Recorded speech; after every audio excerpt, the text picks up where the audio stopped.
Hello दोस्तों, मैं राजू एक बार फिर से स्वागत करता हूं आप सभी का हमारे यूट्यूब चैनल एजुकेशन पर्पस में। जी हां दोस्तों, इस वीडियो पे हम जानेंगे कि द्वितीय विश्व युद्ध में अमेरिका की क्या भूमिका थी। ठीक है दोस्तों, कि अमेरिका ने क्या क्या किया द्वितीय विश्व युद्ध में, आखिर इसने किस प्रकार से योगदान दिया द्वितीय विश्व युद्ध में। सवाल आपको दिख रहा है ना, द्वितीय विश्व युद्ध में अमेरिका की भूमिका का वर्णन करें। जैसा कि आप स्क्रीन पे देख ही रहे हैं दोस्तों कि ये जो आंसर है वो विद्या गैस से लिया गया है, लेकिन ये जो आंसर है बहुत ही लॉन्ग टर्म है और इसको शॉर्ट से शॉर्ट और इतने अच्छे तरीका से डील करके मैं आपको बताने की कोशिश करूंगा कि आपको आसानी से समझ में आ जाए, रटना ना पड़े, केवल और केवल समझने की आवश्यकता है। इससे पहले मैं इसकी थोड़ी सी पृष्ठभूमि बता देना चाहता हूं दोस्तों, उसके बाद मैं इसके जवाब पे आऊंगा। सबसे पहले मैं आपको बता दूं कि ये जो युद्ध थी, द्वितीय विश्व युद्ध थी, लगभग 6 साल तक चली थी। कितने साल तक चली थी? 6 साल तक चली थी, जिसकी शुरुआत सितंबर 1939 में हुई और जिसकी समाप्ति सितंबर 1945 में हुई। लगभग 6 साल तक चली। इस समय अमेरिका के राष्ट्रपति थे फ्रैंकलिन डी रूजवेल्ट, जिन्हें हम एफडी रूजवेल्ट भी कहते हैं। ठीक है, इनका शासन काल था 1933 से 1945 तक। अब जब इसमें इन्होंने कब राष्ट्रपति पद चुनाव को जीता था? 1940 में भी जीता था, 2 बार तो जीते ही थे, और इनका तृतीय सत्र चालू हो गया 1940 में। कहानी यही से शुरू होती है दोस्तों। ठीक है, ये 1940 और अमेरिकी राष्ट्रपति फ्रैंकलिन डी रूजवेल्ट आपके दिमाग में सेट होनी चाहिए, तभी आपको द्वितीय विश्व युद्ध में अमेरिका की भूमिका का वर्णन अच्छे ढंग से समझ में आएगा। तो first of all you have to note this point कि द्वितीय विश्व युद्ध में 1939 से 1945 तक जो युद्ध हुआ था, उसमें 1940 में यहां के राष्ट्रपति तृतीय सत्र, अमेरिकी राष्ट्रपति का तृतीय सत्र संभालने वाले फ्रैंकलिन डी रूजवेल्ट की जीत हुई और इन्होंने 8 सितंबर 1941 को, कब? 8 सितंबर 1941 को ये डिसाइड किया, ये घोषणा किया कि अब जो है हम द्वितीय विश्व युद्ध में शामिल होंगे। ठीक है दोस्तों, हालांकि इसके कारण को भी मैं बता देता हूं। छोटा सा कारण है दोस्तों कि आपको वर्साई की संधि पढ़नी थी, लेकिन आपके डिमांड पे ही इसको पहले लेकर आया। हालांकि वर्साई की संधि पहले समझनी थी, लेकिन कोई दिक्कत नहीं दोस्तों, मैं हूं ना। वर्साई की संधि एक ऐसी संधि थी दोस्तों, जब प्रथम विश्व युद्ध हुआ था ना, उसमें जर्मन जो हार गया था, लेकिन जब जर्मन ने अपनी एक्सेप्ट की गलती की, ठीक है हम हार मानते हैं, अब क्या करें, आप जो है कुछ संधि करें, उसी समय वर्साई की संधि हुई थी और जिसमें जो है जर्मन को ये थोपा गया था कि उसके जितने भी सैन्य शक्तियां थी उसको संकुचित कर दी गई थी, उसको दबा दी गई थी कि वो किसी के ऊपर जो है अधिकार नहीं करेगा, एक भी शस्त्र अपने पास नहीं रखेगा, जितनी भी युद्ध की जो क्षति हुई है उसकी पूर्ति करेगा। और बहुत सारे ऐसे क्षेत्र थे जिस पर जर्मन को पाबंदी लगा दी गई और जिसके कारण ही क्या हुआ, जर्मन जो है उग्र हो गया और अलग अलग देशों पर आक्रमण करने लगा, अलग अलग गलत नीतियों को अपनाने लगा और जिसके कारण द्वितीय विश्व युद्ध की शुरुआत हुई दोस्तों। ठीक है, ये द्वितीय विश्व युद्ध काफी हानिकारक सिद्ध हुई और इसमें बहुत ही जनधन की हानि हुई। अब हम समझेंगे कि अमेरिका की क्या भूमिका थी। अब इससे पहले एक चीज और समझ लेते हैं दोस्तों कि इस समय जो है विश्व जो है 2 भाग में बट गया था। कितने भाग में? 2 भाग में बट गया था। सबसे पहला मित्र राष्ट्र, इसको नोट करेंगे दोस्तों, सबसे पहला मित्र राष्ट्र और दूसरा धुरी राष्ट्र। अब सवाल आता है कि मित्र राष्ट्र में क्या था और धुरी राष्ट्र में क्या था, आखिर इनके बीच क्या अंतर थी? तो मित्र राष्ट्र जो थी दोस्तों, उसमें अमेरिका, सोवियत संघ, इंग्लैंड आदि शामिल थे, ध्यान दीजिएगा। और धुरी राष्ट्र में क्या था? जर्मनी, इटली और जापान के साथ जितने देश और अधिक शामिल थे सभी धुरी राष्ट्र कहलाएं। इसको जो है आपको समझना था। अब चलते हैं डायरेक्ट दोस्तों हम सवाल के जवाब पे। आपकी पृष्ठभूमि क्लियर होगी ना, एकदम बिल्कुल फटाफट समझ में आएगी, डोंट वरी, मैं आपके साथ हूं। ठीक है, अब आगे चलते हैं दोस्तों। 1940 ईस्वी में, इसको आपको नहीं लिखना, मैं बताता हूं क्या लिखना है। 1940 ईस्वी में राष्ट्रपति पद का चुनाव अभियान अमेरिका में चल रहा था, जिसमें फ्रैंकलिन डी रूजवेल्ट के सामने वेंडेल विल्की इसके प्रतिद्वंदी थे। नाम याद रखिएगा, वेंडेल विल्की। अरे भाई ये नाम याद मत रखो, लेकिन रूजवेल्ट का नाम जरूर याद रखो कि रूजवेल्ट ने अपने प्रतिद्वंदी को हरा दिया और राष्ट्रपति का तृतीय सत्र की निर्वाचन में फ्रैंकलिन डी रूजवेल्ट की विजय हुई, जो अमेरिका के राष्ट्रपति थे। और इसी काल में द्वितीय विश्व युद्ध हुई थी मेरे मित्रों, ध्यान दीजिएगा। अगला सवाल जो है, अगला पॉइंट जो है दोस्तों कि एशिया में जो तनाव थी वो बढ़ती जा रही थी। भाई क्या तनाव थी देखते हैं।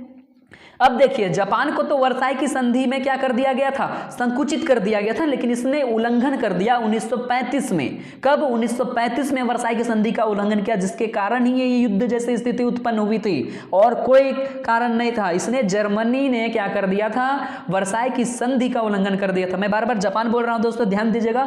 जर्मनी ने वर्साई की संधि को क्या कर दिया, उल्लंघन कर दिया था, और जिसके कारण जो है जापान क्या करेगा, अब देखिए एक नई व्यवस्था की घोषणा की। जापान ने क्या की, एक नई व्यवस्था की घोषणा की कि जितने भी प्रशांत महासागरीय देश हैं उसके ऊपर हम अपना स्थापत्य जमाएंगे, मेरा अधिकार होगा। और जो है जिसके कारण ब्रिटिश यानी ब्रिटेन जो उसने संघाई छोड़ दिया और वर्मा रोड से टेम्पररी अस्थायी रूप से पीछे हट गया, और जिसके कारण क्या हो गया, जापान ने विसी सरकार से फ्रेंच इंडो चाइना में जो हवाई अड्डा थी उस पर अधिकार कर लिया। और इसी के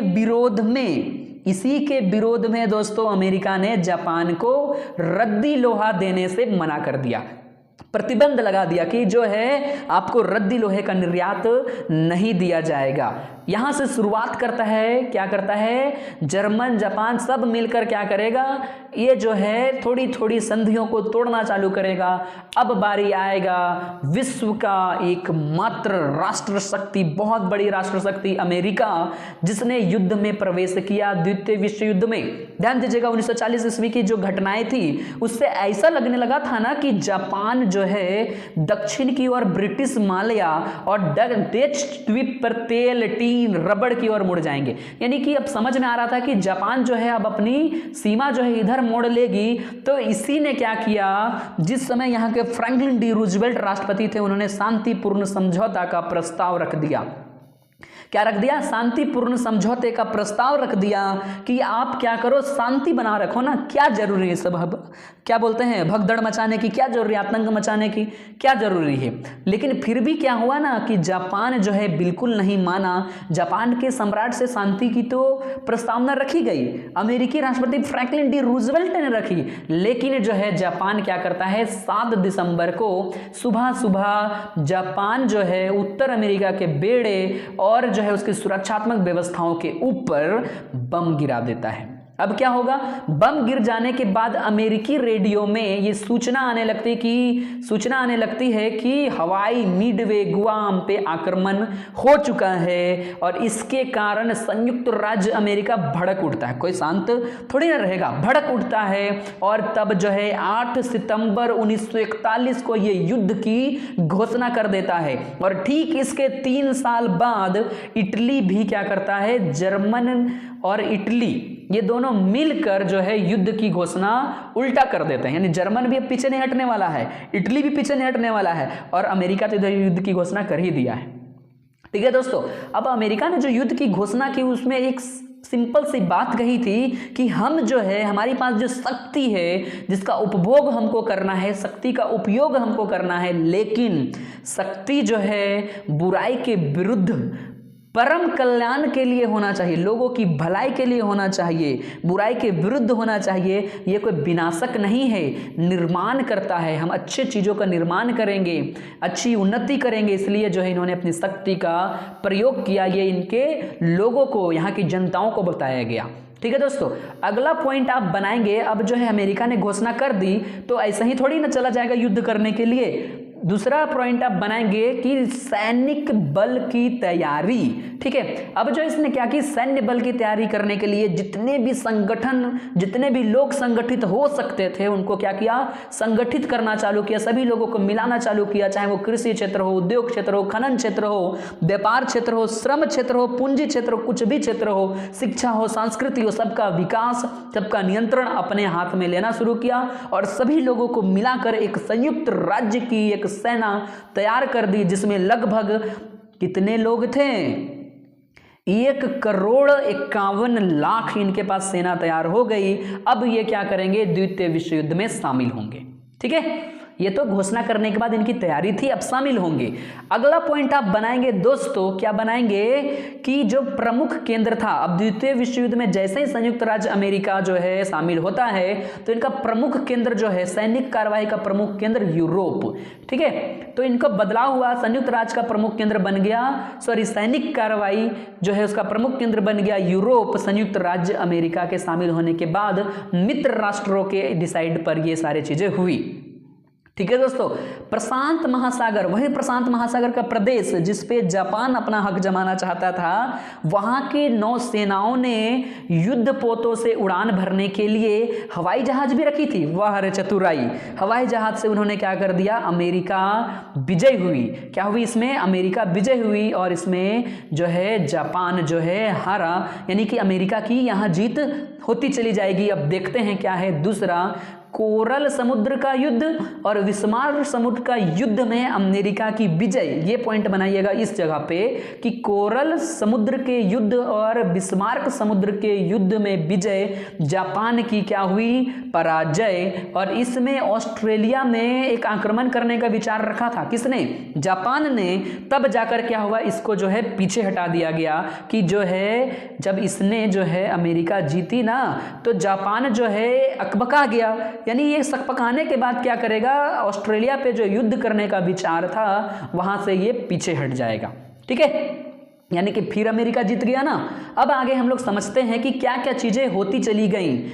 अगला पॉइंट आप बनाएंगे दोस्तों, मित्र राष्ट्रों द्वारा धुरी राष्ट्र पर विजय। मैंने पहले बता दिया मित्र राष्ट्र क्या था, धुरी राष्ट्र क्या था, आशा करते हैं कि आप उसको नोट किए होंगे तो समझ गए इसको क्या था कि मित्र राष्ट्र जो थी दोस्तों। अब एक चीज ध्यान दीजिएगा कि जो सैनिक व्यवस्था का केंद्र था, सैन्य व्यवस्था केंद्र यूरोप था। अब यूरोप में जो है जितनी आवश्यकताएं पड़ती थी जो वस्तुओं की, वो यूरोप को मिलने लगा। अब जिससे क्या हो गया कि जर्मन का जो प्रगति था उसको ब्रिटिश सेनाओं ने रोक दिया। किसने रोक दिया, ब्रिटिश सेनाओं ने रोक दिया। जर्मन की प्रगति को ब्रिटिश सेनाओं ने रोक दिया। और उस समय जर्मन के जनरल थे आर्बिन रोमेल। उन्होंने क्या किया, इन्होंने त्रिपोली से इसे पीछे धकेल दिया और स्वेज पर आक्रमण का भय समाप्त हो गया। यानी कि जो स्वेज पर आक्रमण करने वाली थी ना जर्मन, उसका भय जो है खत्म हो गया। इस प्रकार से जो है मित्र राष्ट्र धीरे धीरे अब जीतते चली जाएगी। अब क्या है दोस्तों, यहां एक चीज और ध्यान दें, इसके जो है बहुत लंबा चौड़ा यहां लिखा हुआ है, इतना डीलिंग आपको नहीं देना है, मैं क्यों हूं। आपको बस इतना याद रखना है कि अब अमेरिकी सैनिक दल जो थी, अमेरिकी सैनिक दल जो होगी अब फ्रांसीसी अफ्रीकी, ठीक है दोस्तों, जिसके उत्तर दिशा, ठीक है, उत्तर दिशा में उतरी, ठीक है, और उसने यहां से इटली और जर्मन की सेनाओं को हराया। ठीक है दोस्तों, ध्यान दीजिएगा दोस्तों कि जब जो है अमेरिकी सैनिक दल जो थी फ्रांसीसी अफ्रीका के उत्तर में उतरी और इटली और जर्मन के सेनाओं को हरा दिया।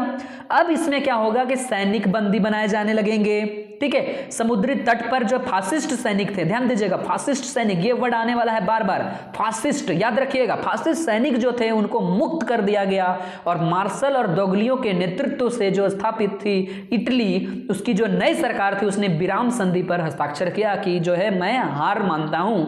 और इस स्थिति में जर्मन का रेल मार्ग, कारखाना, हथियार सभी के ऊपर जो है आक्रमण किया गया और इस प्रकार से जर्मन का तेल केंद्र में भी अमेरिका ने क्या कर दिया, आक्रमण कर दिया।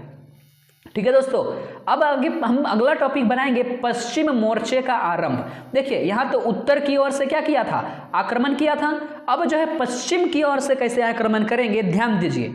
रणनीति 1943 याद रखिएगा, नहीं याद है कोई दिक्कत नहीं। रणनीति पर काफी वाद विवाद तो चल रही थी, ठीक है, लेकिन उसी समय जो है मित्र राष्ट्रों ने क्या किया, पश्चिम मोर्चा भी खोल दिया। इसमें क्या हुआ कि जर्मनी रूस क्षेत्र से काफी सैनिक को हटाने के लिए विवश हो सके। जर्मन जो थी रूस पर जो अपनी सैनिक जो लगाई फिरी थी उसको पीछे हटा ले, इसलिए यह पश्चिमी मोर्चा शुरू की गई और इसमें जो है वायुसेना में जो है सुरक्षा नॉर्मंडी के समुद्र तट पर उतरी और किलेबंदी पर अधिकार कर लिया। क्या कर लिया? किलेबंदी पर अधिकार कर लिया। किसने? अमेरिकी और ब्रिटिश सेना ने। अमेरिकी और ब्रिटिश सेना ने अधिकार कर लिया। अब जो है इससे क्या हो गया, जर्मनी में प्रवेश करने लगे, फ्रांस से होकर प्रवेश करने लगे और इससे क्या होगा, इनकी जो सुरक्षा थी उस पर जो है एक क्या हो गया, ग्रहण लगने वाला है। कौन लगाएगा? अमेरिका।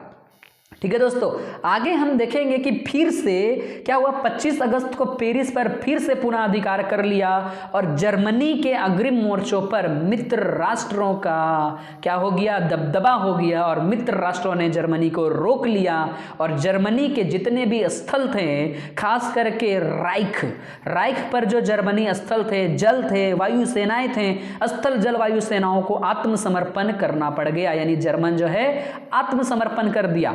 ठीक है दोस्तों, अब चलते हैं युद्ध की समाप्ति। अब जो जर्मन तो आत्मसमर्पण कर दिया, ठीक है, अब हम चलेंगे युद्ध की समाप्ति कैसे हुई। ध्यान दीजिएगा, 1944 ईस्वी में ऐसा तो पक्का लग चुका था कि अब हम जीतने ही वाले हैं। इबो-जिया और ओकिनावा, ध्यान दीजिएगा, इबो-जिया और ओकिनावा में जो युद्ध हुआ उससे तो पक्का यकीन हो गया कि जापान की स्थिति एकदम बिल्कुल ही क्या है, लचर पचर हो चुकी है और इसी वजह से इन्हें लगने लगा कि अब जो है युद्ध बिल्कुल नहीं होगा, थोड़ा हद तक होगा, युद्ध समाप्त हो जाएगा। लेकिन उसी समय क्या हो गया, अगस्त में हिरोशिमा और नागासाकी पर अमेरिका ने बम गिरा दिया। ये जापान के दो शहर थे, हिरोशिमा और नागासाकी। आप हमें कमेंट करके बताइए कौन से डेट को नागासाकी पर और कौन से डेट को हिरोशिमा पर। 1945 तो ईस्वी थी और अगस्त महीना था, लेकिन आप डेट हमें कमेंट करें कि किस किस डेट को जो है नागासाकी और हिरोशिमा पर परमाणु बम जो है अमेरिका ने गिराए।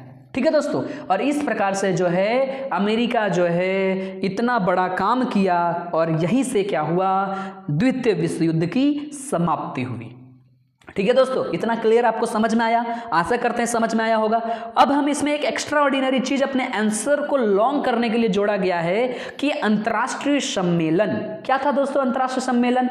अंतर्राष्ट्रीय सम्मेलन था दोस्तों जो मित्र राष्ट्र है ना, मित्र राष्ट्र, ठीक है, जैसे अमेरिका, सोवियत संघ है ना, और जो है इंग्लैंड, इसके बीच इससे जो मिले जुले देश थे सब, उन्होंने युद्ध के राजनीतिक उद्देश्य से क्या किया, बहुत ही अलग अलग देशों में सम्मेलन आयोजित किया। इन सम्मेलन में अलग अलग देश के राष्ट्रपति, प्रधानमंत्री शामिल होते थे और कुछ निर्णय लेते थे। ठीक है, तो इस प्रकार से जो है कुछ कुछ सम्मेलन हुए। तो सबसे पहला सम्मेलन 1941 में हुआ था, किसके बीच? अमेरिका राष्ट्रपति फ्रैंकलिन डी रूजवेल्ट और प्रधानमंत्री विंस्टन चर्चिल। कहाँ के प्रधानमंत्री? इंग्लैंड के प्रधानमंत्री विंस्टन चर्चिल के बीच। लेकिन वो काफी निराशाजनक थी। ठीक है, उस समय किसकी? ब्रिटेन और किसकी? रूस की स्थिति जो काफी निराशाजनक थी। अब हम लोग चलते हैं कौन कौन से ऐसे सम्मेलन हुए और उसमें कौन कौन से जो है निर्णय लिए गए उसके बारे में चलते हैं। ठीक है, आपका द्वितीय विश्व युद्ध खत्म हो गया मित्र। अब हम समझेंगे कि इसमें कौन कौन से निर्णय या बीच बीच में क्या क्या चीजें हुई थी, कुछ स्पेशल चीजें, कुछ घोषणा पत्र, कुछ सम्मेलन, उसका उद्देश्य, उसको समझेंगे। ठीक है, अब नंबर 1 है दोस्तों अटलांटिक घोषणा पत्र। कुछ नहीं करना है, अटलांटिक घोषणा पत्र अगस्त 1941 में क्या है, न्यू फाउंडलैंड के पास फ्रैंकलिन डी रूजवेल्ट और चर्चिल ने अपने पोतों को, युद्ध पोतों को मिलाकर एक उद्देश्य बनाया कि जो है हम इस उद्देश्य पर अपने आप को खरा उतारेंगे और उसी उद्देश्य के लिए उन्होंने एक घोषणा पत्र निकाला और उसी घोषणा पत्र का नाम दिया अटलांटिक घोषणा पत्र। किसने? रूजवेल्ट और चर्चिल ने मिलकर। कौन चर्चिल? इंग्लैंड प्रधानमंत्री विंस्टन चर्चिल। ठीक है, किसके साथ मिलकर? अमेरिकी राष्ट्रपति फ्रैंकलिन डी रूजवेल्ट के साथ मिलकर। अब उसका उद्देश्य क्या क्या था दोस्तों, यहां पे है, इसको आप पढ़ लेंगे। ठीक है, ये थोड़ा सा लंबा चला जाएगा, लेकिन ये उद्देश्य को आप पढ़ लेंगे और अपने अनुसार जो है लिख लेंगे। ठीक है, अगला जो था दोस्तों इन लोगों ने किया वो था कासाब्लांका सम्मेलन। बहुत इंपॉर्टेंट है, ध्यान दीजिएगा। कासाब्लांका सम्मेलन में एक चीज थी दोस्तों, कुछ नहीं करना है, इसमें सिर्फ एक शर्त थी। किस चीज की शर्त?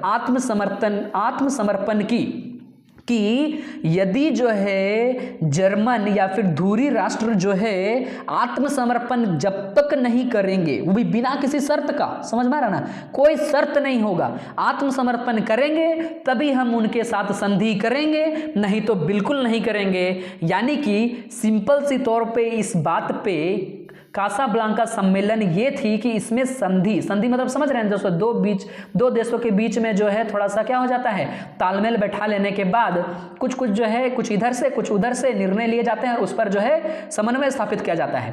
तो इन्होंने सिंपल सी भाषा में कह दिया कि जो है जब तक जापान, इटली, जर्मनी के लोग जो है अपनी संधि रखेंगे, यानी उनके साथ हम संधि करेंगे, लेकिन तब जब ये आत्मसमर्पण करेंगे, ठीक है, आत्मसमर्पण के बगैर हम कोई भी संधि नहीं करेंगे और कोई शर्त भी नहीं होना चाहिए, कोई शर्त नहीं होना चाहिए इनका, यानी जर्मन, इटली और जापान का कोई शर्त नहीं होना चाहिए। और इसका जो है जोर दिया राष्ट्रपति फ्रैंकलिन डी रूजवेल्ट, वही अमेरिकी राष्ट्रपति, ठीक है।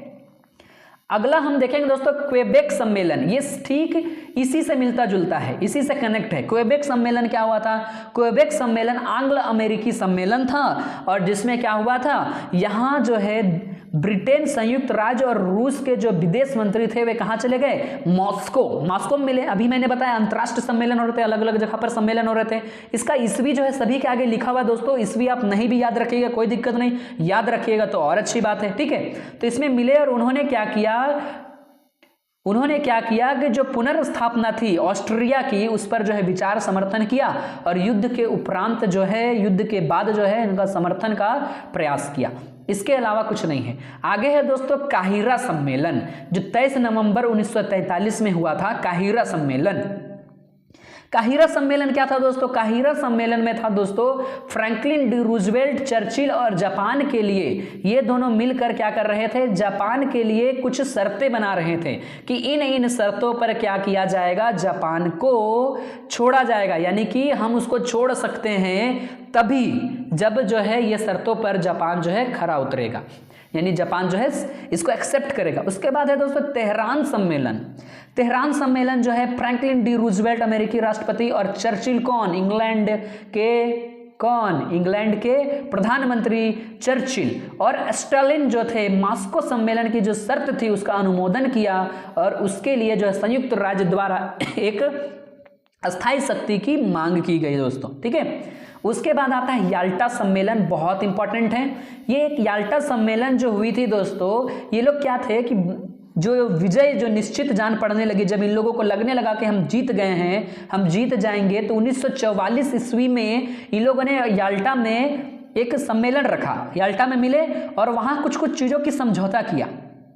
उन्होंने किया ये कि जर्मन के आत्मसमर्पण के बाद रूस जो है जापान के विरुद्ध गुप्त रूप से युद्ध में प्रवेश के लिए राजी हो गया और इस प्रकार से जर्मन के जितने भी माल थे, जितने भी उसके वस्तुएं थे, उस पर विचार विमर्श किया गया और कहा गया कि हमारे जितने भी हानि हुई है उसकी भारी हर्जाना हम जर्मन से लेंगे, ठीक है। और इसकी जो है स्टालिन जो है वसूली करना चाहते थे, लेकिन रूजवेल्ट और चर्चिल जो इसके विरुद्ध थे, लेकिन बाद में जो है रूजवेल्ट मान जाते हैं और इस प्रकार से जो है क्या किया जाता है, इस प्रकार से सिद्धांत नियम लागू किए जाते हैं। इसका नाम है एटलांटिक चार्टर का सिद्धांत। इसके में क्या था? इसमें था दोस्तों कि मित्र राष्ट्रों पर अधिकार और युद्ध अपराधियों पर मुकदमा चलाने के लिए दंड का देने का जो है प्रबंध किया गया, दंड देने का क्या किया गया? प्रबंध किया गया और इसीलिए जो है एटलांटिक चार्टर का सिद्धांत लागू किया गया, ठीक है दोस्तों। अब इस याल्टा सम्मेलन में हुआ ये, याल्टा सम्मेलन में रूजवेल्ट, स्टालिन और चर्चिल ये सब तो असमर्थ थे, यानी कि बहुत सारा मतभेद हो रहा था, लेकिन बाद में सहमत हुए और इनकी जो सभी शक्तियां थी रूस की इस मांग का समर्थन करने लगी, जिसकी मांग रूस ने किया था, ठीक है। और जो है लास्ट में लिखना है कि याल्टा सम्मेलन के बाद जब फ्रैंकलिन डी रूजवेल्ट वापस लौटे तो उसके ठीक 2 महीना बाद, कितने महीना बाद? 2 महीना बाद फ्रैंकलिन डी रूजवेल्ट जो थे जॉर्जिया में छुट्टी मनाने गए थे और उसी छुट्टी मनाने के क्रम में इनके मस्तिष्क से रक्त प्रवाह हुआ, मस्तिष्क से रक्त खून बहा और जो है इनकी मृत्यु का कारण बना। हालांकि दोस्तों आपको इसमें एक चीज नोट करना है कि अमेरिका के इतिहास में बहुत कम ही ऐसे व्यक्ति थे जितना कि इनके शोक जो थे, इतना शोक जो है, दुख जो है जताया गया हो बहुत ही गंभीर तरीका से, और जो है यहाँ के लोग जो है इसको जो है संज्ञा नहीं दे, मतलब इस संज्ञाहीन है, मतलब किसी से जोड़ नहीं सकते कि इतनी बड़ी क्षति इन लोगों को हुई फ्रैंकलिन डी रूजवेल्ट के मरने के बाद।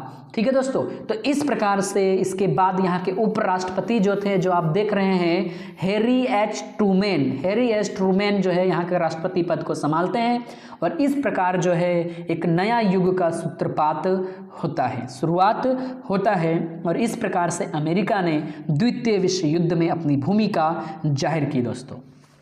और अब ये वीडियो मैं यहीं समाप्त करता हूं दोस्तों, लेकिन आशा करता हूं कि ये वीडियो आपको बहुत अच्छा लगा होगा और ये वीडियो आपके लिए हेल्पफुल रहेगा, इसकी गारंटी मैं 100% लेता हूं। और हाँ, यदि आपने इस वीडियो को पसंद किया है तो हमारे इस वीडियो को ज़रूर से ज़रूर लाइक कर देना, ज़्यादा से ज़्यादा इसको शेयर कर देना।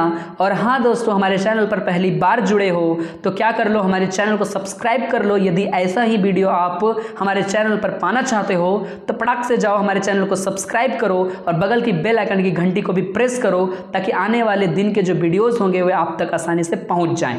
थैंक यू दोस्तों।